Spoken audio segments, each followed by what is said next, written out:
walking past there at night. If I look up at the windows, I'm a little scared I might see something one time. The English building, urban legends behind that. Did it used to have a pool? I've heard that it used to be a dormitory for girls when women were first allowed on campus. Apparently someone drowned in the pool in the basement. And she now apparently haunts the building. The urban legend is that you can still hear the voice of the woman that supposedly drowned. I've heard several versions of this myth that there's a ghost living in the English building.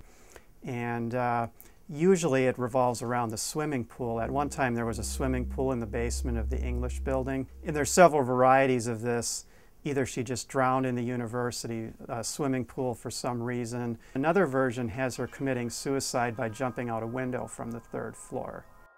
I've heard stories of people being there late at night, like in the computer labs or in classrooms, and hearing bangings and a lot of weird noises, like doors slamming when there shouldn't be. Late night studying and hearing some random screams. And I've heard that late at night, if you walk by, like you could see her face in the window.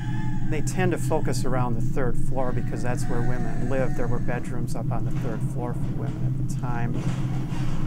Well, obviously there were a lot of women that lived in the women's building. It was used as the women's building from the time it was built in 1905 through about 1955. But I found absolutely no evidence, no hard evidence that anybody killed themselves or died in the building, much less that there's a ghost in the building. We think that the myth comes about because during the orientation tours, a lot of times the students that are leading them tend to exaggerate and add a few facts and things that weren't necessarily true just to add interest. And I think it's understandable that, you know, having a myth like that kind of humanizes the university for new students coming in.